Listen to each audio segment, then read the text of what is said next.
press conference on Operation Sindoor. We will begin with opening statements by the three senior officers to my right here, who have been directly overseeing operations during Operation Sindoor. We have Lieutenant General Rajiv Ghai, Director General Military Operations, who will cover the aspects related to land domain.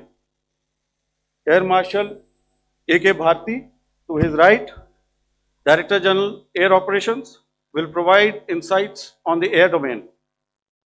And to my right is Vice Admiral A.N. Pramod, Director General Naval Operations, who will cover aspects on maritime domain. Following their briefings, we will move on to the question answer session. I now request the DGMO to commence the opening brief. Thank you, Sandeep. A very good evening to all of you, ladies and gentlemen. You are all by now familiar with the brutality and the dastardly manner in which 26 innocent lives were prematurely terminated at Pahalgam on the 22nd of April. To combine those horrific scenes and the pain of the families that the nation witnessed with numerous other recent terrorist strikes and defenseless civilians, we knew that the time had arrived to make yet another compelling statement of our resolve as a nation. Operation Sindoor was conceptualized with a clear military aim to punish the perpetrators and planners of terror and to destroy their terror infrastructure. What I do not state here, of course, is the often stated determination of India and its intolerance to terror. It set into motion a very diligent and microscopic scarring of the terror landscape across the borders and the identification of terror camps and training sites. The locations that emerged were numerous, but as we deliberated more, we realized that some of these terror hubs were now bereft of any presence and had preemptively been vacated, fearing retribution from us.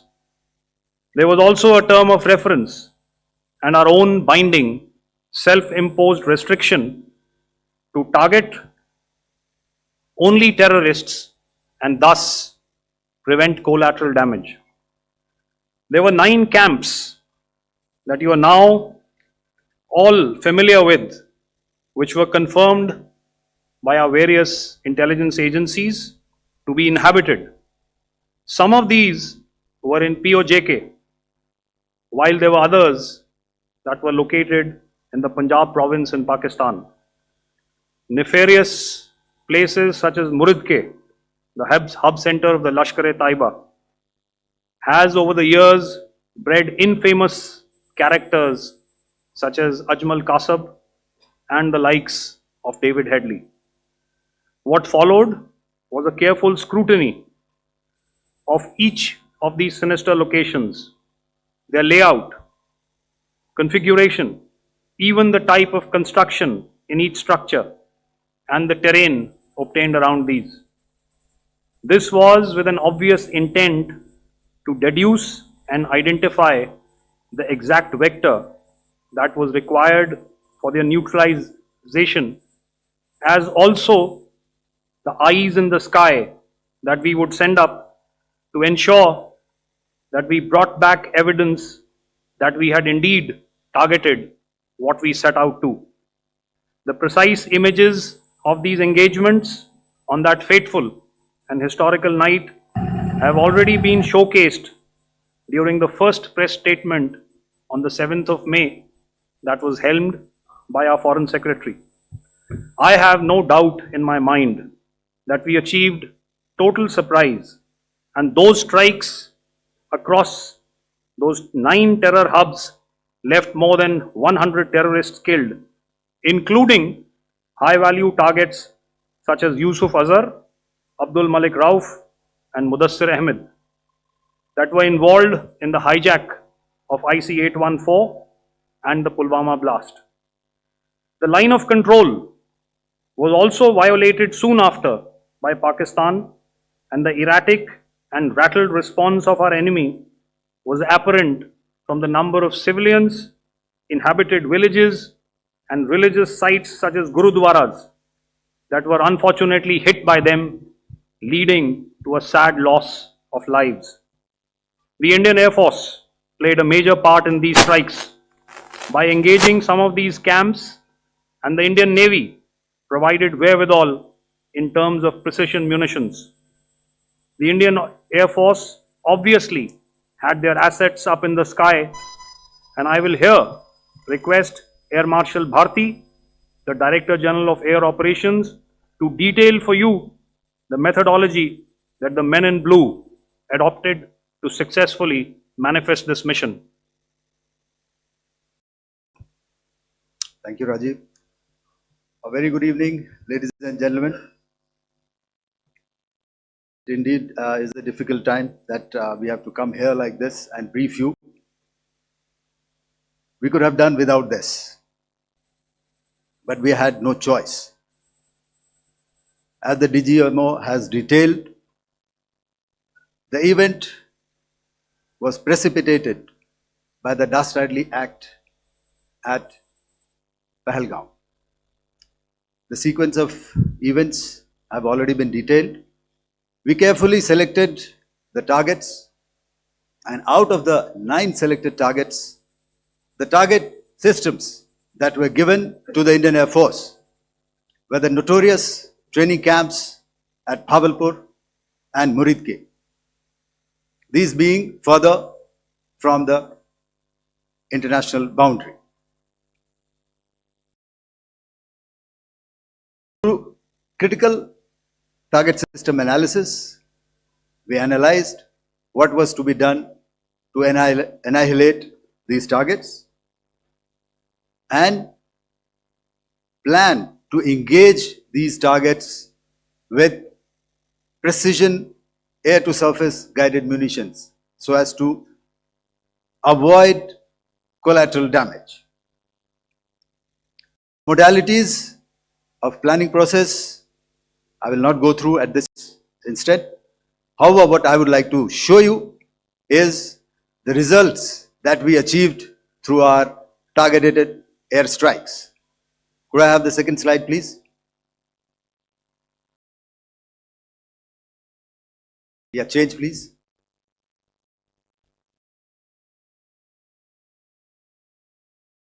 Okay. This is what the terror infra at Muridke looks like. If you see, north is as indicated, and to the right is east, where the international boundary lies. Could we have the next slide, please?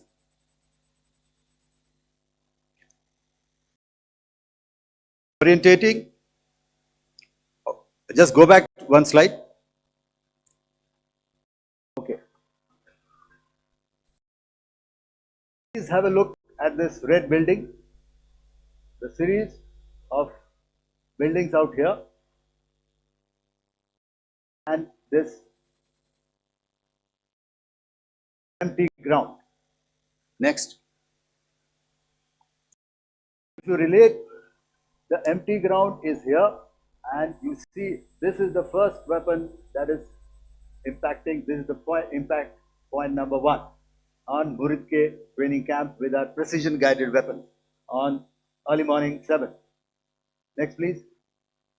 Keep your eyes glued for the second weapon coming in and the second impact on the selected target point. Next slide, please.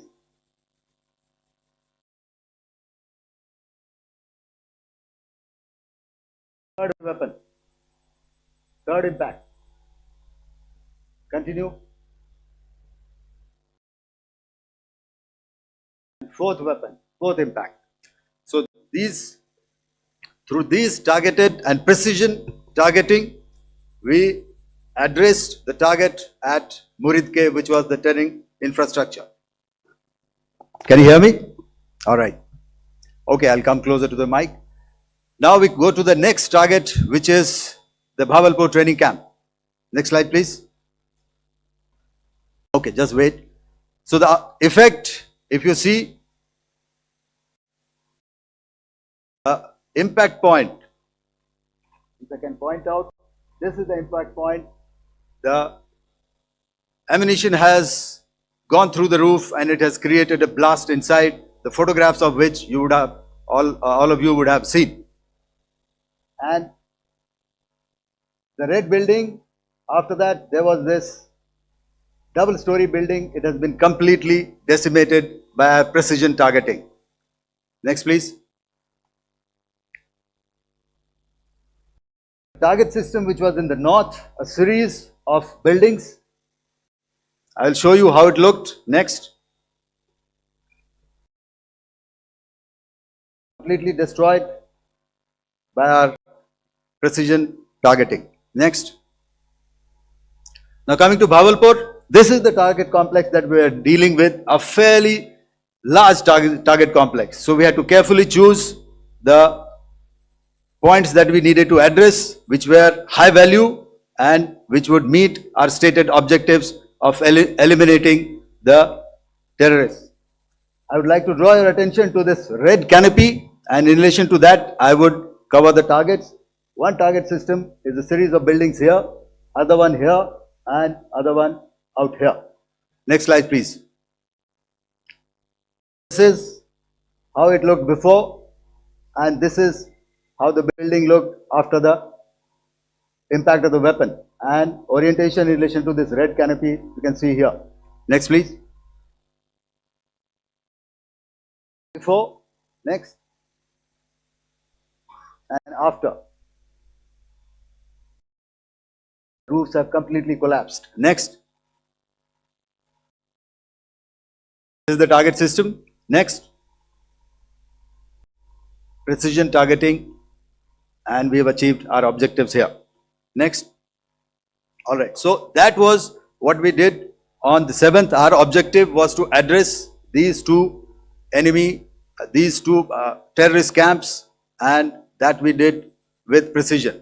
And thereafter, we maintained a robust air defense posture, because remember, our objective was to target the terrorists and terrorist infrastructure, not any other infrastructure, not the Pakistani military, not the Pakistani any other infrastructure. So that is what we have maintained on the 7th of May.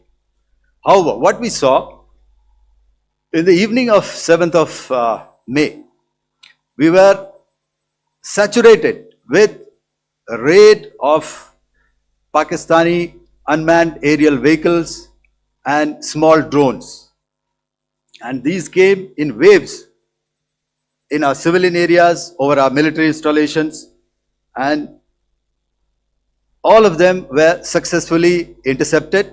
Few of them did manage to land. However, there was not much damage that they did, and we have our robust counter US hard kill and soft kill systems which did the job.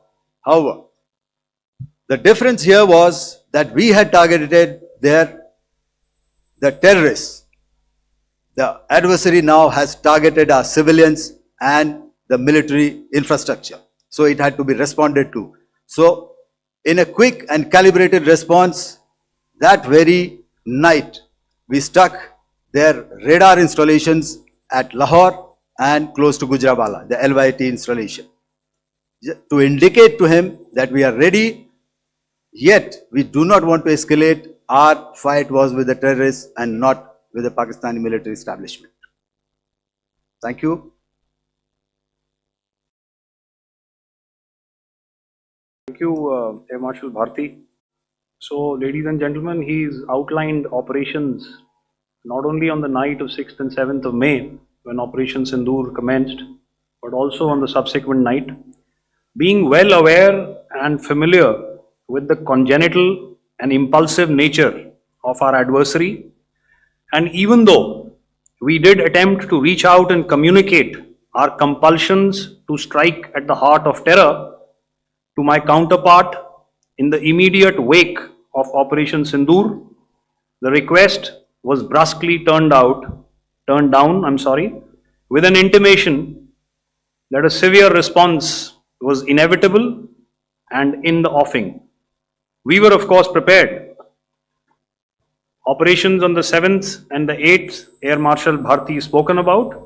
On the night of 8th and 9th of May, they flew drones and aircrafts into our airspace all across the borders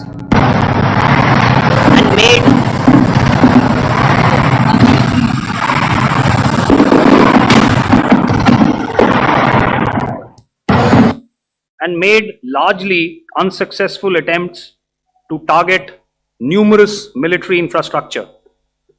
Violations on the line of control by Pakistan also commenced yet again and precipitated into fierce arty engagements. The air operations on the night of 8th and 9th of May, I'll yet again request the DG Air Operations to cover.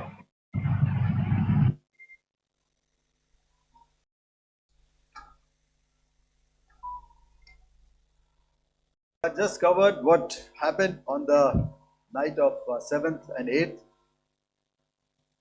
What we found that on the night of 8th and 9th, starting as early as 22:30 hours, our cities had a mass raid of drones, unmanned aerial vehicles, UCAVs, starting right from Srinagar, going down right up to Nalia.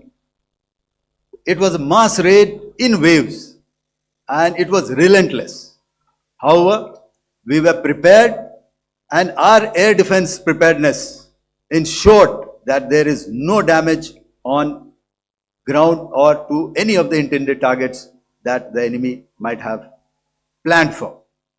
The difference between 7th night and 8th night was that on 7th night, he sent in his Yeha class of UAVs, however, these UAVs can go some distance, they are armed.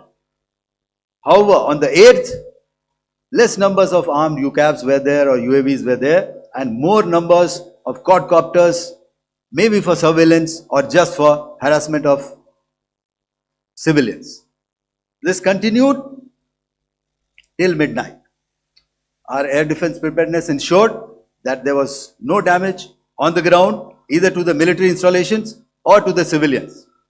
However, the enemy had yet again shown that he wanted to up the ante and he wanted a fight, and we were up to the task. In a measured and calibrated response, we once again targeted his military installations, which included his SAM sites at Malirkant. This also included his surveillance radar sites at Lahore and close to Gujranwala. These were suitably addressed, and thereafter his drone attacks continued even till morning, which we countered, and during the daytime there was some respite. Here I would like to bring out another aspect. What we found was that while the drone attacks were being launched from somewhere close to Lahore, enemy had allowed his civilian aircraft to also continue to fly out of Lahore. Not only his own aircraft but international passenger aircraft, which is quite insensitive, and we had to exercise extreme caution even at the cost of some tactical disadvantage to ensure that there is no damage to any of the civilian aircraft. And this was also brought out in our press briefing during the day. So I will now hand over to my colleague to cover the events of 9th onwards. On land, we also undertook certain measures such as deployment of air defense and electronic warfare assets to establish an integrated grid with the Indian Air Force, and I have seen and heard some of you wax eloquent about the benefits of such an architecture when it comes to negating and combating air intrusions. We also carried out deployment to include movement of our forces in the land, sea, and air domains. The night of the 9th and the 10th of May saw similar intrusions by drones and aircrafts, and this time there was a concerted effort to target airfields and some very, very important logistic installations, albeit yet again unsuccessful and denied gallantly and efficiently, I must say, by the integrated Indian Air Force and Indian Army Air Defense. We further strengthened our deployment and also initiated some pressure points to send a very clear and unambiguous message to the other side to desist from any misadventures on land. Some of the airfields and dumps saw repeated attacks in waves from the air. All were thwarted. The Pakistan Army has reported to have lost approximately 35 to 40 personnel in artillery and small arms firing on the line of control between the 7th and the 10th of May. What the other side had probably also not reckoned with was the speedy and precise turnaround and hit back by the Indian Air Force. And I will yet again ask Air Marshal Bharti to speak about these significant and game-changing strikes. I will thereafter request Vice Admiral Pramod, my colleague and Director General of Naval Operations, to tell us about some very telling naval maneuvers in the Arabian Sea that exerted pressure on the night of 9th and 10th of May. Over to you, sir. Commencing about 2000 hours, that is 8 p.m. local time, on 8th of May, several Pakistani unmanned aerial systems, drones, combat vehicles attacked multiple IF bases. These included Jammu, Udhampur, Pathankot, Amritsar, Bhatinda, Nal, Dalhousie, Thois, Jaisalmer, Uttarlai, Falodi, Nalia. These were almost simultaneous and they came in waves. Our AD guns and other systems were waiting for them. All these waves were neutralized by our trained crew using the air defense systems that they have, and also some of them were utilized using our legacy systems like Pechoras and IF Summer, which we have recently acquired, and some were neutralized by the Garud snipers. There was no damage on ground from these incursions and these mass raids, if I could call them, from the Pakistani side. However, following these relentless attacks on our air bases, on our forward positions and on our civilian targets, this was time to convey some message to our adversaries. And therefore, a decision was taken to strike where it would hurt. And towards that, in a swift, coordinated, calibrated attack, we struck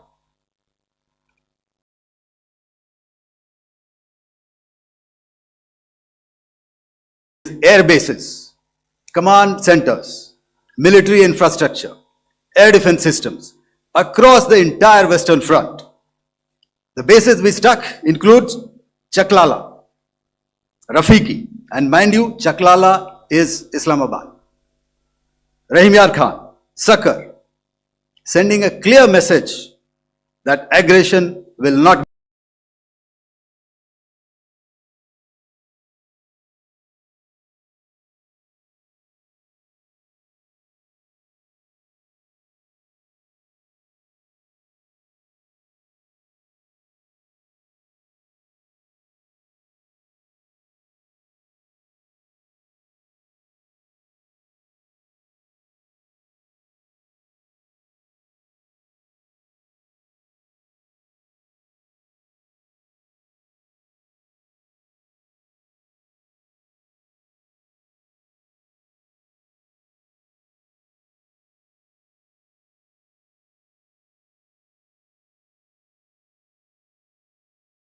tolerated. This was followed by strikes at Sargodha, Bholari, Jacobabad. We also struck the C2 centers at Murid, the UAE complex at Murid, Rafiki, radar at Chunia, which I will show you, Rahimyar Khan airfield, and the unmanned combat aerial vehicle hangar at Sakar. I would like to reiterate here that we have the capability to target every system at these bases and more.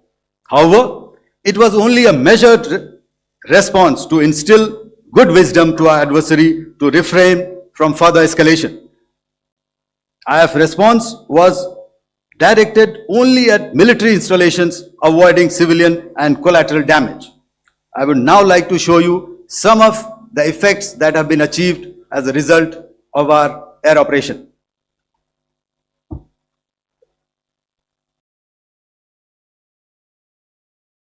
Here is the Pasroor air defense system. If you could see, zoomed up view. This is the radar mounted on a high tower.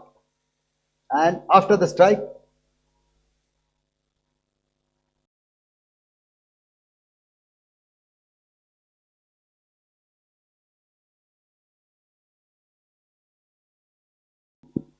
thank you.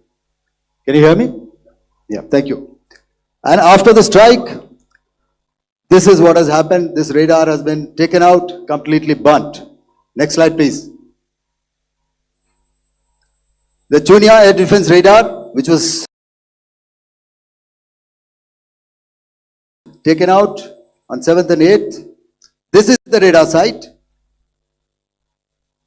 Blown up photograph once again on a tower. Not very clear, but what you see very clearly is the after effect after we have struck. The radar head has been completely decapitated. Next slide, please. Arifwala air defense radar. In this complex, you see how it looked before, blown up image, and after really blown up. Next. Now coming to Sargodha airfield. Remember, this is one of their important airfields wherein they have a lot of assets, F-16s, other assets which they keep getting, training institutes.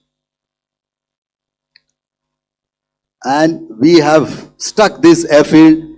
It is not, if you zoom in here, then one impact point here on the runway and second impact point of our weapon, precision weapon on the runway.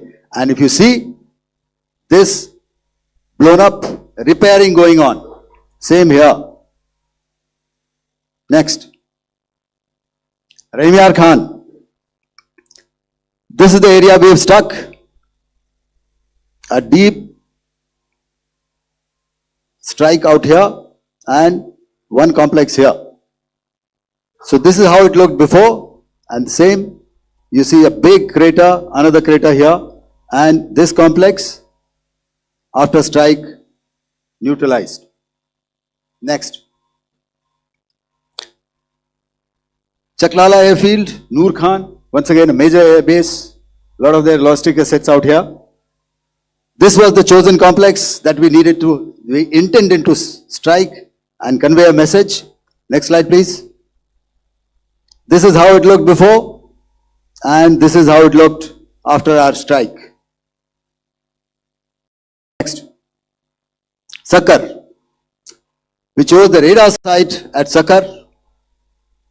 This is the radar site, and after it was struck, this is the aftermath, completely burnt out. Next, please. Aircraft shelter. This is how it looked before the strike, and this is how it looked after the strike. The roof of the buildings completely caved in and burnt. Next. Bholari airfield, aircraft hangar. This is how it looked before, and this is how it looked after the precision strike. Next. Jacobabad, aircraft hangar, and this is how it looked after. Next. So what I'm trying to convey here, ladies and gentlemen, is to start with, our fight was neither with the Pakistani military nor with anybody else who's there on the other side. Our fight was with the terrorists. We neutralized the terrorists that we selected to be neutralized, and thereafter we only maintained the air defense posture. However, we were relentlessly pounded by waves after waves, night after night, by his UCAVs, by his drones, and by his other unmanned aerial systems. And that left us with no choice but to retaliate, and yet our retaliation was calibrated, it was graduated, and it was proportionate. Thank you.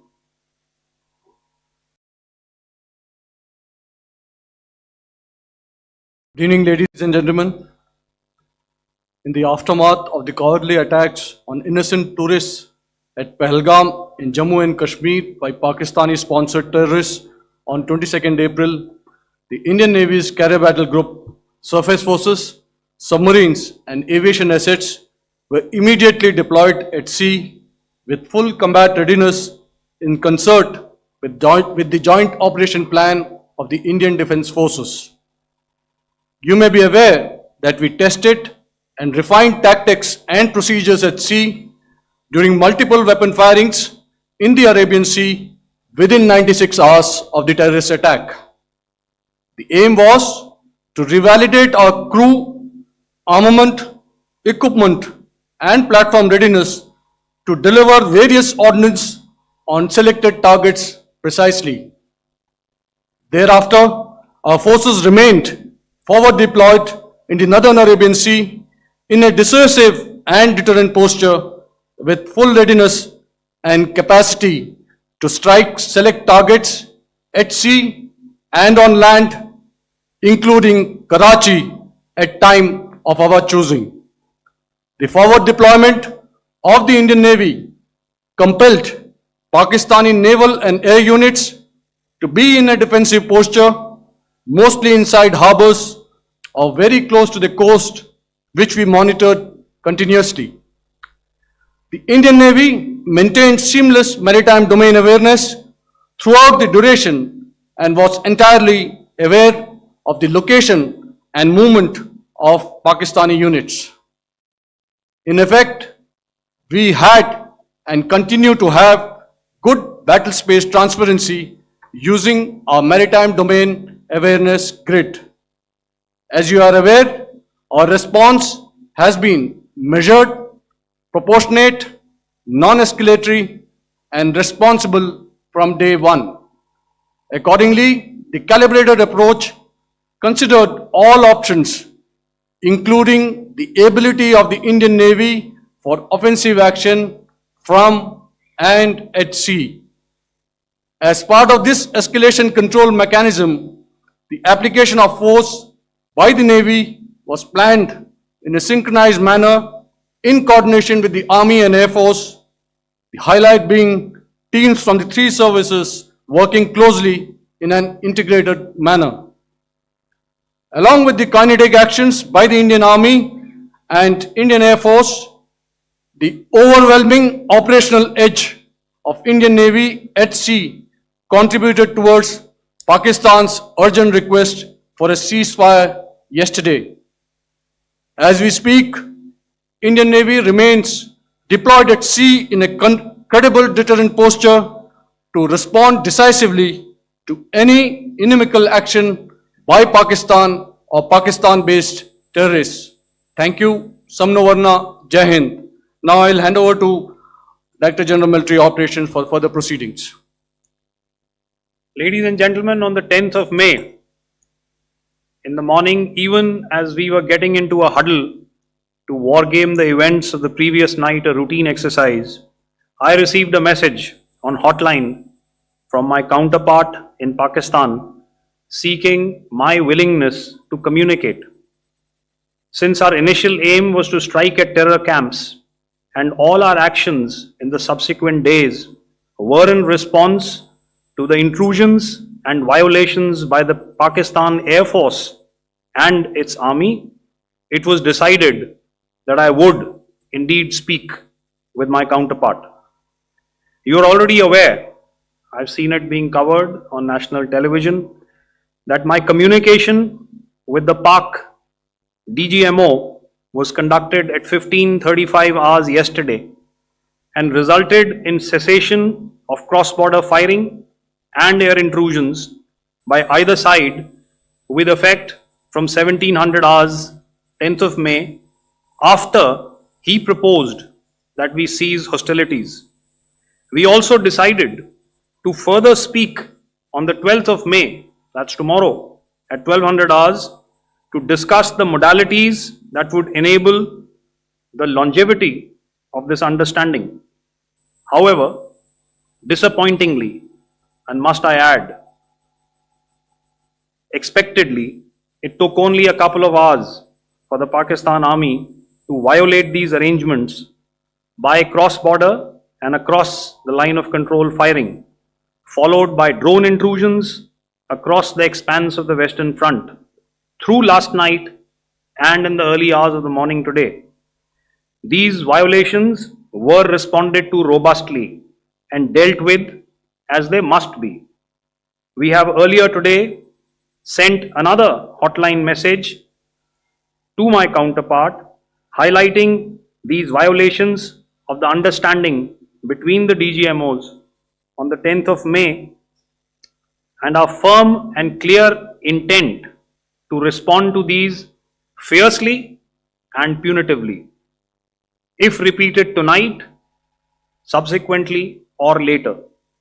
In this regard, I must inform all of you that the Chief of Army Staff has earlier today conducted a security review and has granted full authority to our Army commanders for counter actions in the kinetic domain in case of any violation by Pakistan. In the end, I pay my solemn homage to my 5 fallen colleagues and brothers from the armed forces and civilians who have tragically lost their lives in Operation Sindoor. Our hearts go out to the bereaved families and we express our solidarity to them in this lifetime and beyond, at this grave juncture in their lives. Their sacrifices shall always be remembered and spoken of in glowing terms by a grateful nation. We have thus far, ladies and gentlemen, exercised, and my colleague Pramod highlighted this, immense restraint, and our actions have been focused, measured, and non-escalatory. However, any threat to the sovereignty, territorial integrity, and safety of our citizens will be met with decisive force.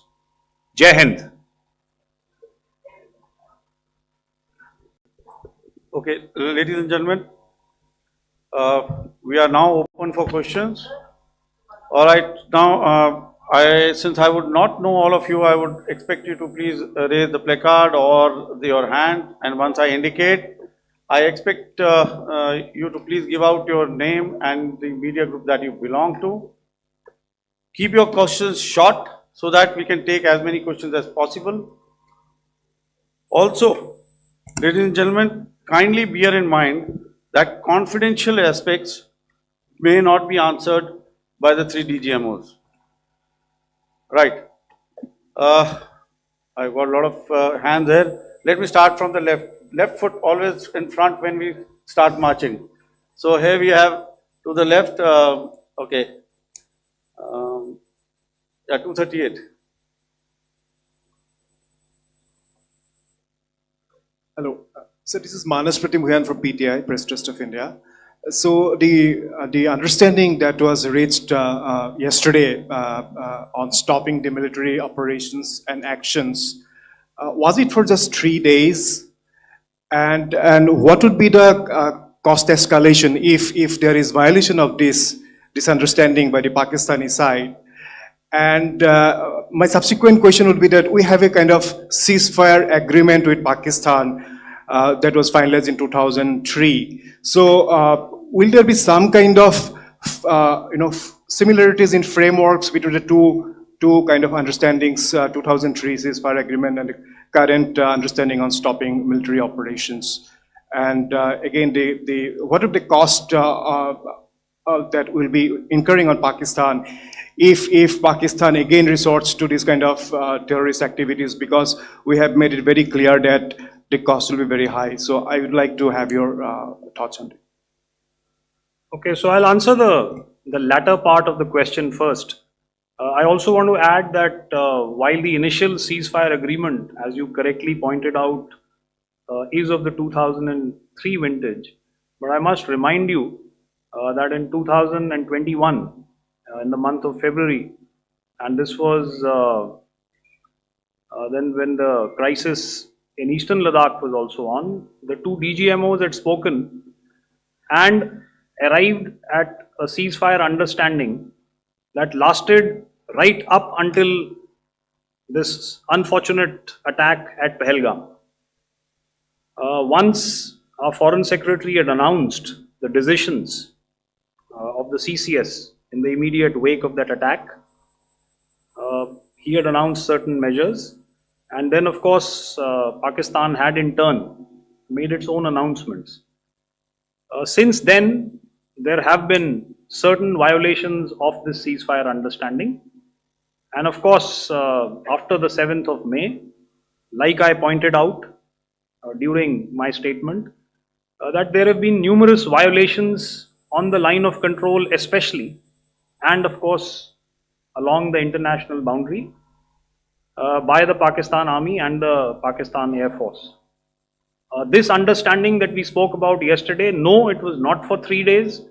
It was first to stop aggressive and hostile activities immediately, let that order and direction settle down for about 36 hours, and thereafter discuss modalities, like I said, to ensure its longevity.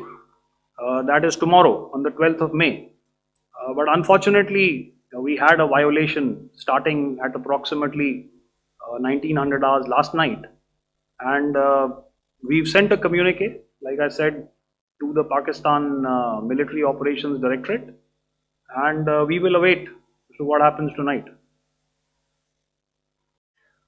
All right. The cost escalation, I'll leave it to your best imagination. I've already said that the response will be fierce and punitive. Now, the right foot forward. Yeah.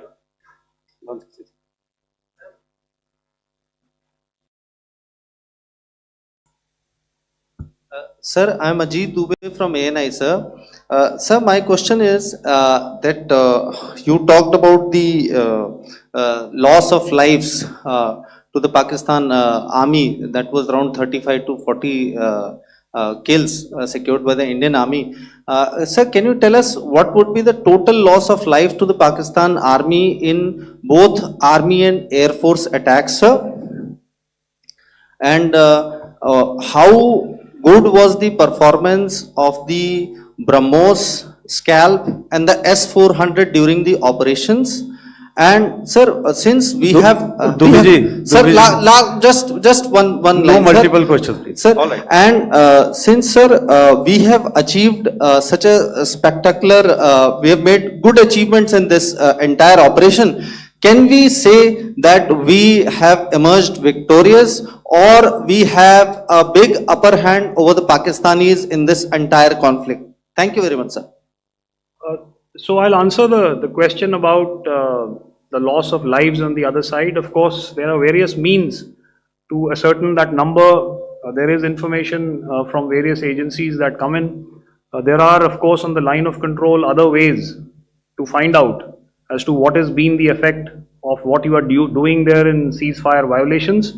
So therefore, I mentioned 35 to 40 on the line of control, and please remember that once Operation Sindoor was launched, the responses of the Pakistan Army were also on Indian Army or the Indian Armed Forces infrastructure. Let me put it that way. So that's why I did not cover casualties of the Pakistan Army, at least in the initial phases of battle, because those were not our targets.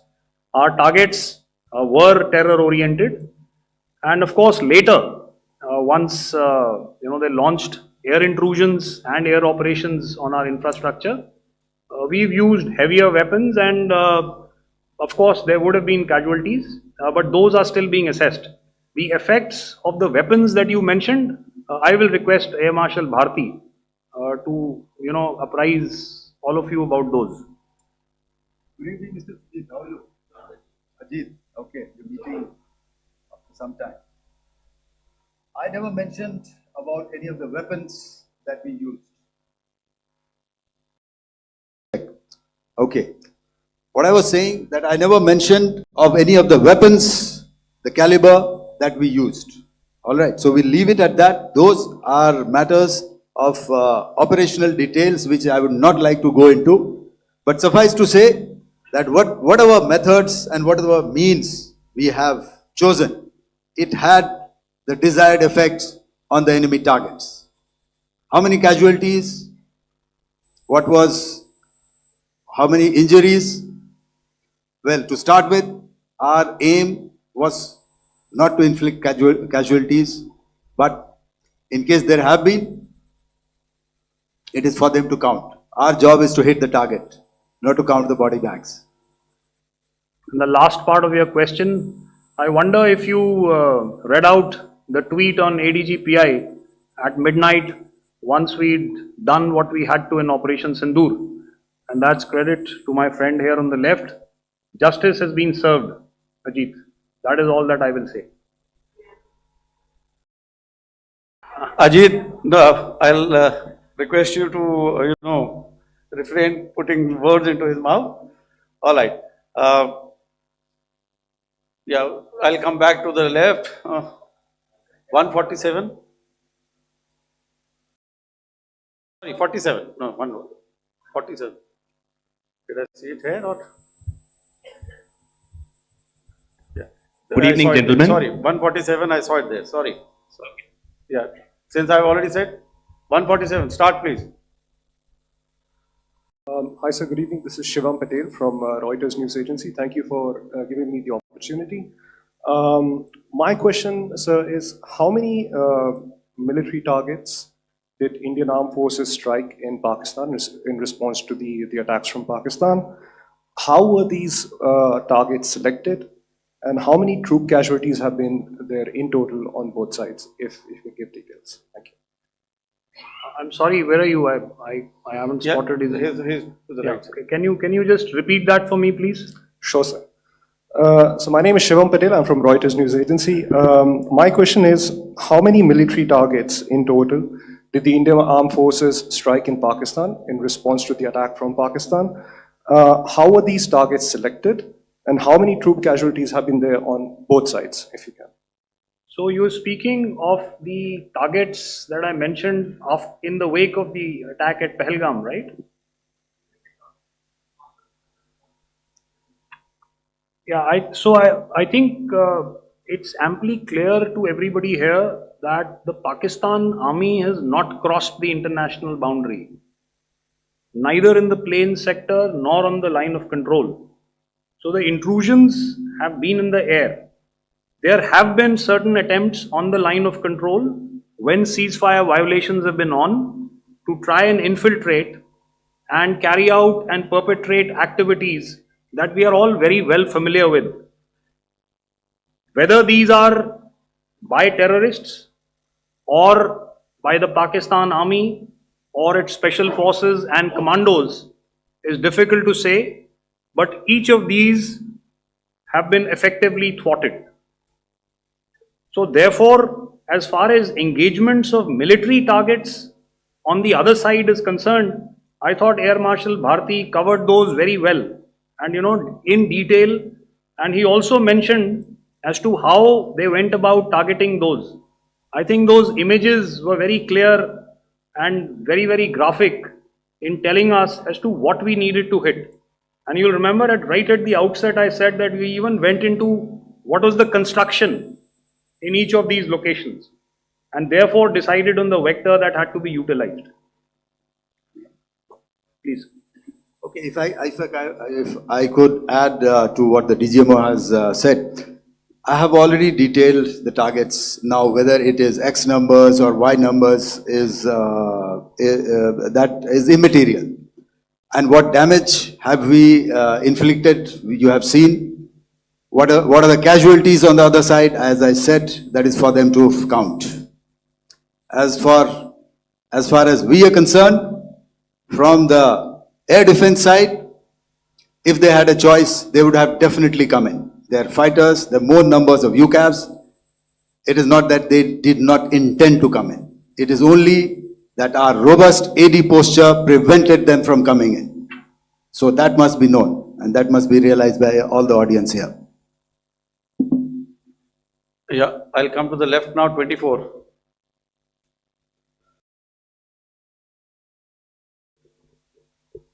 Good evening, sir. This is Anuvesh Rath from Z. Sir, I wanted to know on the first briefing, which was done by FS and two representatives from Air Force and Army, you showed a list where there was 21 places in that list. You have stuck 9. Are more operations going to be held? Is Operation Sindoor still on? And the second question, thank you, sir. Thank you so much. And also, I want to congratulate all three of you for a fantastic operation that you guys have done. Thank you so much. Thank you so much for that one question. Yeah. Sir, the question. Unfortunately, Rath, is that your name? I'm sorry.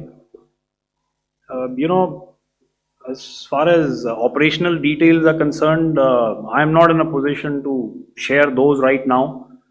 But I think I'll take a cue from Pramod. He said towards the end that the Indian Navy is still in a posture that is deterrent. And I have already made it very clear towards the end of what I said that it's only a couple of hours ago that the Chief of Army Staff has carried out a security review, and he's authorized our Army commanders to deal with violations of any kind from across the borders in a manner that they deem fit. So again, to reiterate, the response will be fierce and it will be punitive.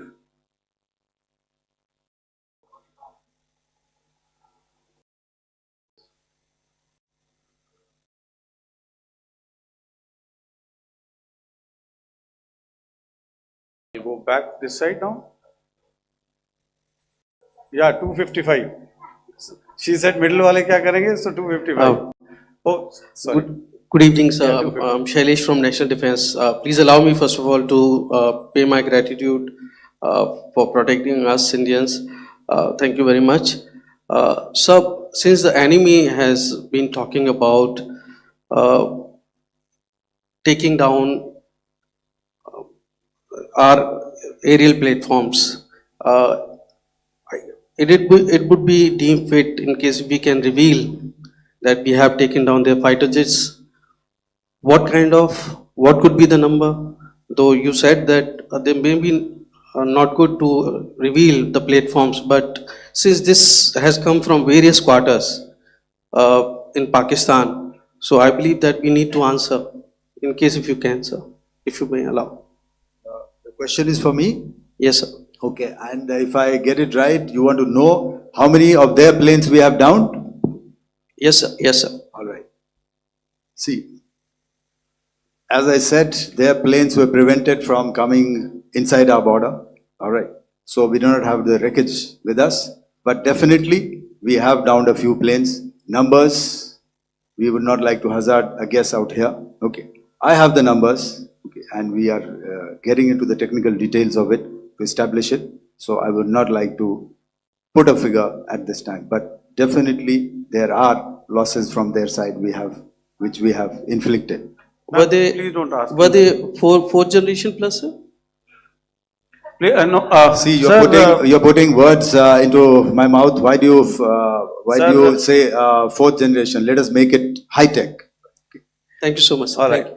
you. Yeah, 163.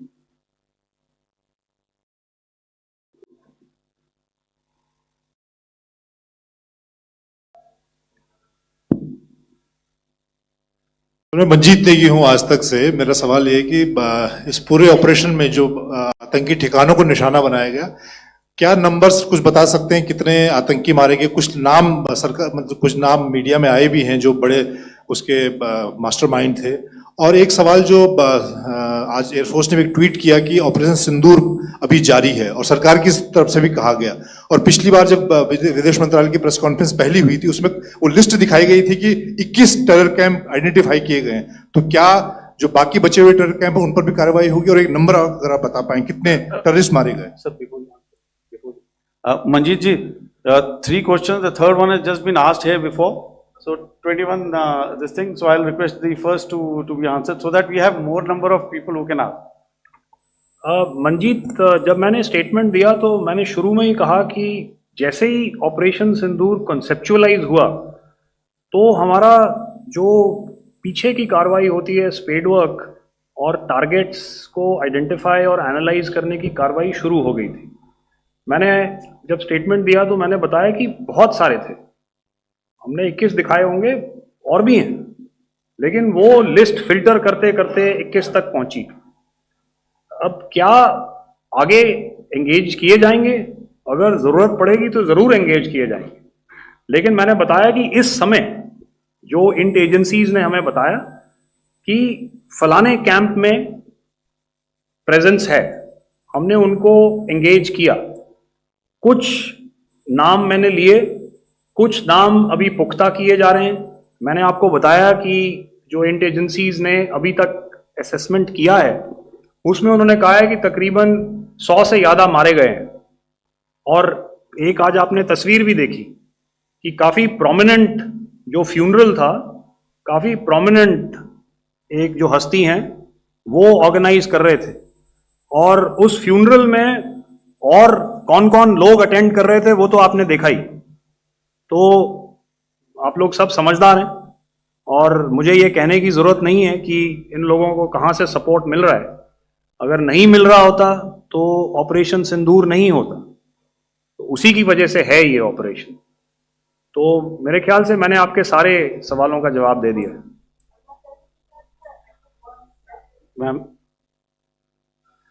Sir, next is from 17. Sir, मेरा नाम अंजू निर्वाण है, TV9 Bharatvarsh से।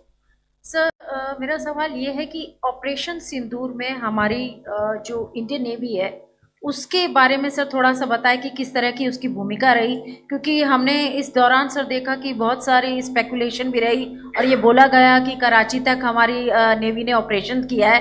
तो sir इस पे थोड़ी सी clarity चाहिए। और सर हमने कौन कौन से फाइटर एयरक्राफ्ट डाउन किए हैं, अगर उसका भी थोड़ा सा क्लैरिटी मिल जाए तो अच्छा रहेगा। तो मैं आपका पहले सवाल का जवाब दूंगा। I will make few sentences and leave it for your imagination. First of all, as I mentioned, we have quantitative and qualitative edge to deliver a massive blow to our adversary, and we completely dominate in the maritime front. Indian Navy's action is part of the escalation ladder mechanism which we have worked out amongst 3 services. This time, if Pakistan dare take any action, and Pakistan knows it, what we are going to do. That's all. आपके सवाल का जवाब मैं पहले दे चुका हूं। आपके सवाल का जवाब मैं पहले दे चुका हूं, इसलिए मैं बस उस तक ही सीमित रखूंगा और इतना कहना चाहूंगा कि आने वाले दिनों में आपको खुद ही पता चल जाएगा, और ऐसी बातें छुपी नहीं रहती हैं, तो पता चल जाएगा। So at this time we'll just let it be. Okay, ladies and gentlemen, we have 1 or 2 more questions, sir. So Please, please, they are going to be outside. You can speak to them there also. 104. 104.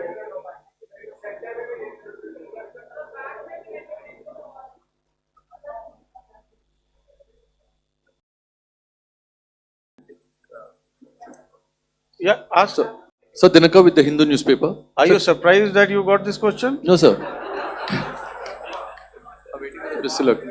Sir, can you give a number of assets we lost, because there's been a lot of speculation going on, international media writing a lot of things about our platforms, including Rafales. I mean, Pakistan claiming that Rafale has been downed, etc. Can you put that question to rest and clarify on that? I guess that question is for me. All right, I'm happy that you've asked this question. You know, we are in a combat scenario, and losses are a part of combat. The question that you must ask us, okay, and indeed that we must ask ourselves, you inclusive, is have we achieved our objectives? Have we achieved our objective of decimating that terrorist camp? And the answer is a thumping yes. And the results are for the whole world to see. As for the details, what could have been, how many numbers, which platform did we lose? You know, at this time, I would not like to comment on that, because we are still in a combat situation. And if I comment on anything, it will only be advantage adversary. So we don't want to give him any advantage at this stage. All I can say is that we have achieved our objectives that we selected, and all our pilots are back home. Thank you. Okay, hold. Please don't. Please be civil here. So we'll have 220 now. Hello sir, this is Anita Chaudhary sir from Swadesh newspaper. मेरा सवाल है, क्योंकि ये हमारे जो पहले जो action रहा वो आतंकवाद के खिलाफ रहा, तो आतंकवाद में अजहर मसूद की तरफ से एक बयान जारी किया गया था जिसमें उन्होंने कहा कि हम इसका बदला लेंगे और जाज रुलाएंगे। तो क्या अगला, अगर खुदा न खास्ता अगला टेरर अटैक किसी भी तरह का होता है, तो क्या उसे एक्ट ऑफ वॉर में हमारी तरफ से लिया जाएगा और उसका क्या माकूल जवाब दिया जा सकता है? मेरा इसमें सिर्फ एक ही जवाब है आपके लिए कि हमने अपनी कार्रवाई करी। हमने उसके बाद मैंने अपने स्टेटमेंट में भी बताया कि ये कम्युनिकेट करने की कोशिश करी कि हमने इस तरीके से ये जो स्ट्राइक्स हैं वो क्यों की। लेकिन जो हमारा एडवर्सरी है उसने जैसे मुनासिब समझा वो कार्रवाई करी। तो आपने देखा कि ये जो एक्टिविटीज़ चल रही हैं 3-4 दिन से, ये कोई वॉर से कम नहीं है। नॉर्मल सर्कमस्टांसेस में एक दूसरे देश की एयरफोर्सेस हवा में नहीं उड़ती हैं और एक दूसरे के ऊपर स्ट्राइक्स नहीं करती हैं। हर रात इंट्रूजन्स नहीं होते हैं। लाइन ऑफ कंट्रोल पर सीज फायर वायोलेशंस, आपके एक साथी ने सवाल पूछा था शुरू में, एक सीज फायर अंडरस्टैंडिंग था, वो भी जा चुका है। उस सीज फायर अंडरस्टैंडिंग के जाते जो फायरिंग हो रही है लाइन ऑफ कंट्रोल में, उसमें घुसपैठ की कोशिश हो रही है। आमतौर पर ये घुसपैठ लाइन ऑफ कंट्रोल में टेररिस्ट करते हैं, लेकिन हमें इंफॉर्मेशन है कि हो सकता है ये पाकिस्तान आर्मी की टोलियां भी हों जो हमारे पोस्ट के ऊपर खामी पहुंचाने की कोशिश कर रही हैं। तो ये सारी एक्टिविटीज तो वॉर में शामिल हैं। तो ये कहना मुश्किल है कि आगे क्या होगा, वो स्पेक्यूलेटिव जोन में आ जाता है और मैं स्पेक्यूलेट नहीं करना चाहता हूँ। हर एक सिचुएशन अलग होती है और उससे एक तरीके से डील किया जाता है।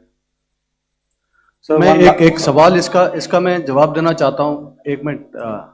सो जो मिलिट्री होता है, our main job is to prevent war and maintain peace and stability. So it is not that our response is a graded response. That means अगर किसी ने किया तो उसको ग्रेडेड उसमें किया। जैसे टेररिस्ट एक्शन हुआ तो what we did is a terrorist action and we destroyed all the terrorist camps. उसके बाद आपने देखा कि उनने थोड़ा सा कोशिश किया तो हमारे एयरफोर्स एंड आर्मी ने क्या किया, तो मिलिट्री टारगेट्स हैं उनको उनके ऊपर थोड़ा. So our aim is to maintain peace and tell our adversary that you do this and the response will be bloody. Okay, now as per the, please, we'll have 166 and 25 and after that no more please. Sir, this side. Ladies and gentlemen, please maintain, Sir, I this request side, you to sir. please be quiet. Jal Ghai? No. This side, sir. We have only two Sir, questions left, 166. Yeah, please start. So I'm Rahul Singh from Hindustan Times, sir. So you were totally on top of the game in the kind of losses you've inflicted on the enemy. I mean, we saw the slides and everything. So it kind of comes across that you were batting it 99 and you decided to declare your innings. What are your thoughts on that, sir? And do you think, are you weighing the option of the Pakistan army using this time, buying this time of the so-called ceasefire or the understanding, and you talked about how they could not be trusted. So buying time to kind of build up their war reserves, getting stuff from their friends like Turkey or China, are we considering that possibility, sir? Look, see, the call came from the Pakistani side to speak about cessation of hostilities. What pauses mean during such conflicts is known to everybody. You know, I don't want to go into the pros and cons of how preparation for war is made. You know, that is a process in itself.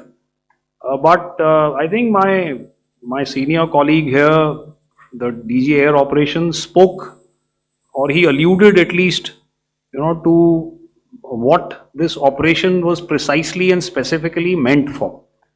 And I think that's something that we achieved, you know, right at the outset. Had we had the option not to go further, we probably wouldn't have. But we've been compelled to be in this situation. And as you've seen, the armed forces of India, and you know, you've got the three Director Generals sitting here, we are always prepared to face any eventuality. And like I said, that's for the sovereignty, the territorial integrity, and the safety of our citizens.